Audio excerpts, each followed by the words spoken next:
2 plus 1. 2 times that I didn't appreciate the things that my mom had done for me, and 1 time I did.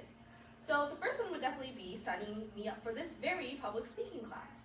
When I was younger, I had terrible social anxiety and I was quite introverted. So my mom was like, okay, well, I guess you need public speaking classes. And I fought really hard not to come to Talk Power because I thought that having another class on top of my numerous other extracurriculars and tutors would be a big pain. Then my mom and I were able to come to a compromise. She said that I could go to 1 trial class just to test it out, and if I didn't like it, she wouldn't drag me there again. So, begrudgingly, I attended the Talk Power meeting and I found that it wasn't all that bad. I still vividly remember when Bane tried to get me to engage in an activity, and I had to fight the urge to laugh because I didn't want to prove my mom that she was right and that I'd actually enjoy Talk Power.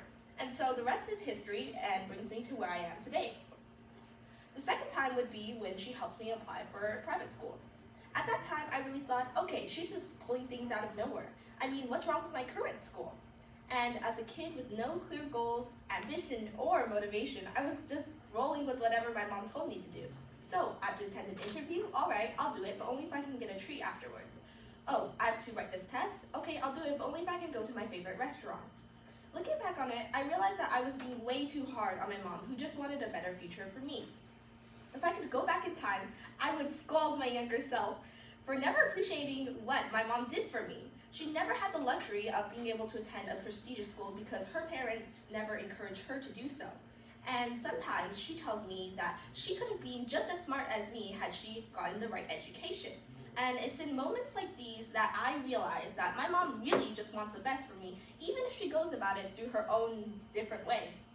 And finally, some might remember the public speaking contest that some of us participated in recently.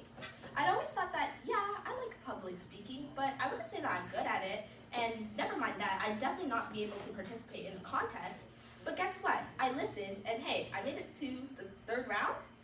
I'm a doubtful person who never has confidence in myself, but that experience really taught me that, hey, maybe I can do it. Now, what do all 3 of these scenarios have in common?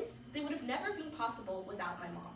So to my mom, who unfortunately isn't here today, but she still drove me, thank you so much for taking me and bringing me here and taking care of me for basically my whole life, even if I wasn't the best child for all those 14 years. Thank you. Thank you, Tracy. That was a really wonderful speech. I know I said that again and again, but I mean it every time.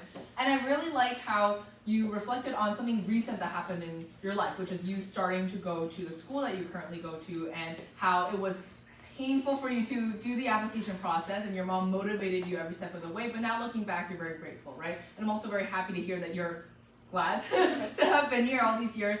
I've known Tracy ever since, you were here, I think, since like the year we opened, right? I think it was like 2018 or 2019, and I remember Tracy was so shy in the first few classes. She was so quiet, she wouldn't talk at all, and she's so different now. So I'm really glad to see how much you've changed, Tracy, for the better.